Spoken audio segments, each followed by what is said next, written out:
Bapak Ibu. Ini adalah contoh sedikit Bapak Ibu tentang praktek baik ya. Jadi nanti di sini saya akan membabarkan beberapa praktek baik. Contohnya adalah strategi pelaporan IKU dan PD Dikti. Nanti Bapak Ibu mungkin ada yang itu ya mungkin ya mengalami kasus yang sama dengan ITS. Mungkin ini bisa menginspirasi. Nah, contohnya seperti ini ya. Ya, berkat tata kelola data yang cukup baik, ya kami mendapatkan IKU Award 2022 ya. Ini ITS mendapatkan IKU 1 dan IKU 5. Nah, tahun ini menjadi lebih kompetitif. Kami hanya unggul di IKU 1 ya, bersaing dengan beberapa PTNBH, 13 PTNBH kalau tidak salah ya. Nah, liganya dipisah-pisah Bapak Ibu. Ada IKU PTNBH, IKU PTNBLU, dan lain-lain. Nah, alhamdulillah kita masih di IKU 1. Ini adalah tracer study ya, yaitu jumlah lulusan yang berwirausaha atau mendapatkan gaji yang layak atau melanjutkan pendidikan tinggi. Nah, ini punya tata kelola data yang baik, maka kami tidak kesulitan untuk mengatur data tracer. Oke. Nah, ingat Bapak Ibu, ini adalah poin IKU ya. Kalau di perguruan tinggi negeri tentu saja ini wajib, tapi nanti kalau di perguruan tinggi swasta, Bapak Ibu juga harus mulai menyiapkan ini ya, karena kan sudah diminta sama LL Dikti ya Bapak Ibu ya, untuk rekapnya ya setiap. Nah, ini akan menjadi sangat penting Bapak Ibu nanti. Apalagi nanti Bapak Ibu di peraturan menteri, SPMI, itu akan menjadi poin yang penting yang juga harus dilaporkan di PD Dikti supaya Bapak Ibu dapat mengurus akreditasi nanti dengan mudah. Nah, kalau Bapak Ibu tahu ada Kemen yang baru ya di IKU 2 ini tidak 20 SKS, tapi 10 SKS saja pun sudah bisa diakui dan dilaporkan ke PD Dikti. Mahasiswa melakukan aktivitas 10 SKS. Nah, inilah poin-poin IKU Bapak Ibu ya. Nah, saya akan menjelaskan sedikit-sedikit Bapak Ibu tentang IKU sedikit itu ya praktek baik ya. IKU 1 adalah lulusan mendapatkan pekerjaan yang layak, lulusan berwirausaha, atau lulusan melanjutkan pendidikan tinggi, S2, S3, dan seterusnya. Nah, ini nanti diinputnya melalui tracer study, Bapak Ibu. Nah, kalau di kami, best practice-nya adalah Direktorat Kemahasiswaan yang mengelola pengelolaan data study tracer ini. Nah, ini Bapak Ibu, jangan dijadikan aktivitas ad hoc. Ad hoc itu artinya apa? Ketika diminta baru kita langsung ngadain acara, FGD, cara mengumpulkan data, dan lain-lain. Jangan Bapak Ibu ya. Jadi ini jangan dijadikan aktivitas ad hoc, kelola secara reguler setidaknya di setiap semester ya. Jadi harus dipelihara konsistensi datanya setiap semester.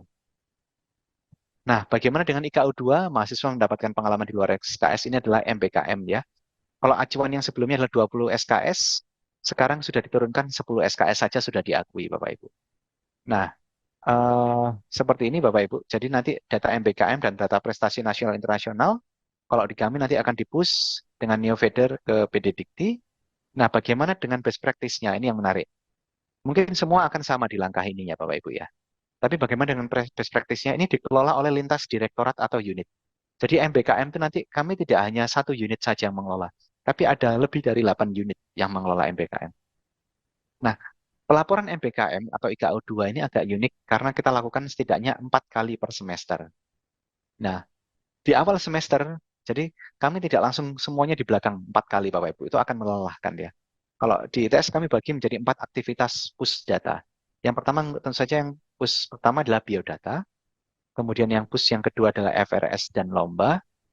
Ya, jadi ada kan permintaan FRS ya. Lomba-lomba prestasi lomba itu kita masukkan pada saat push yang kedua ini, yaitu setelah KRS-an.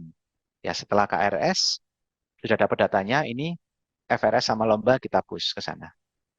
Nah, kemudian push yang ketiga adalah nilai lomba dan MBKM. Ini pada saat akhir semester, Bapak Ibu. Kita nge-push nilai-nilai yang dicapai semester ini, kemudian prestasi mahasiswa kita push juga di sini, dan juga MBKM hasil konversinya kita push di push yang ketiga.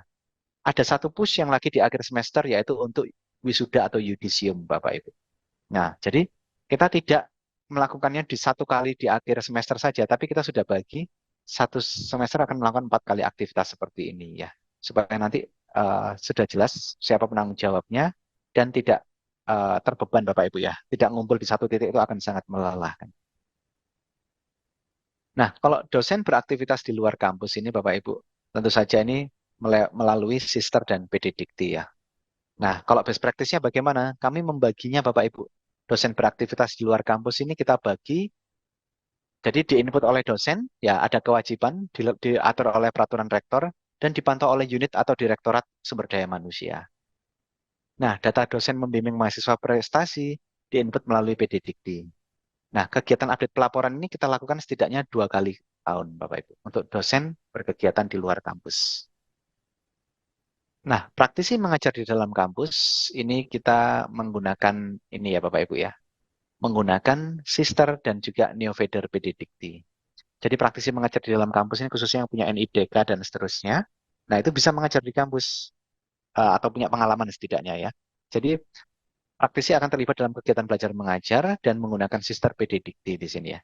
Nah, di sini harus diinput oleh praktisi dan turut diinput serta dipantau oleh unit Direktorat SDM dan kegiatan update pelaporan ini harus dilakukan setidaknya 2 kali per tahun. Nah, IKU 4 ini juga kita lakukan alur yang sama seperti ini. Mohon maaf. Nah, bagaimana dengan IKU 5?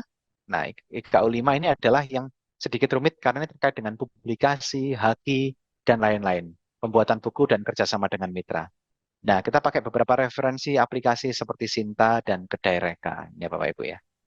Jadi di sini best practice-nya kalau di kami ini harus diinput oleh Direktorat Unit terkait riset pengabdian masyarakat dan kegiatan update ini harus dilakukan setidaknya 2 kali per tahun. Jadi bukan LPPM atau DRPM ini kemudian memberikan data dalam Excel, kemudian unit IT-nya yang mengunggah, tidak Bapak Ibu. Ini langsung dikerjakan langsung oleh masing-masing unit ya. Jadi khususnya IKU 5 dihandle oleh Direktorat atau unit terkait dengan riset dan pengabdian masyarakat. Nah, bagaimana dengan IKU 6? Kalau IKU 6 ini agak ringan Bapak Ibu ya. Ini adalah program studi bekerja sama dengan mitra kelas dunia. Dalam artian ringan bukan untuk pencapaiannya, tapi pelaporannya. Karena kan ini cukup dilaporkan mitra-mitra mana saja luar negeri, MOU-nya apa saja, dan nanti bisa dilaporkan ya. Ini cukup dilaporkan ke laporan kerma.kemdikbud.go.id. Dan ini harus diinput oleh semua unit yang memantau kerjasama, dan ini harus dilakukan setidaknya 2 kali per tahun. Nah, ini adalah untuk IKU 6. Nah, bagaimana dengan IKU 7? Nah, ini kelas yang kolaboratif dan partisipatif. Ini Bapak Ibu tentu saja sudah punya ya ini ya. Syaratnya IKU 7 adalah kelasnya Bapak Ibu menggunakan case-based method atau project-based di atas 50% komponen penilaian. Nah, IKU 7 ini Bapak Ibu ada di PDDikti pelaporannya ya nanti ya, di menu kurikulum dan mata kuliah. Jadi nanti data rencana evaluasi asesmen di setiap mata kuliah pada si akad harus di-set. Ini kaitannya dengan OBE ya Bapak Ibu ya nanti ya. Jadi OBE, kalau di ITS itu kami sudah menerapkan OBE sejak 2018, jauh sebelum pandemi ya. Jadi sudah dipetakan antara asesmen, aktivitas asesmen dengan CPMK sama sub CPMK yang nanti akhirnya ujung akhirnya adalah nilai CPL. Jadi nanti mahasiswa bisa saja IPK-nya bagus, kemudian nilai-nilai CPL-nya itu nanti bervariasi. Tidak unggul di salah satu CPL saja. Itu bisa menjawab pertanyaan kenapa kok kadang-kadang ada mahasiswa IPK-nya tinggi, tapi kemampuan praktikalnya kurang baik. Atau kemampuan teorinya kurang, tapi IPK-nya tinggi karena dia punya kemampuan praktikal yang baik. Nah, itu bisa dijawab dengan OBE. Nah, salah satunya di sini ini sangat relate, yaitu untuk IKU 7 menggunakan PDDikti di menu kurikulum dan mata kuliah. Seperti ini. Oke. Nah, ini penanggung jawabnya adalah Direktorat terkait pendidikan atau akademik. Nah, untuk IKU 8 ini adalah program studi berstandar internasional. Ya. Dan di sini Bapak Ibu adalah masukkannya ke sistem BAN PT. Ini dilaporkan secara berkala melalui sistem PDDikti dan BAN PT. Nah, best practice-nya Bapak Ibu, ini harus dipantau oleh unit pelaksana, yaitu akreditasi atau penjaminan mutu. Dan ini datanya tidak begitu dinamis ya. Karena akreditasi itu tidak setiap hari Bapak Ibu. Mungkin 4 tahun atau 5 tahun sekali. Jadi ini sistem yang agak tidak terlalu tinggi dinamikanya, karena perlu pemantauan rutin dan cukup mengunggah saja. Seperti itu.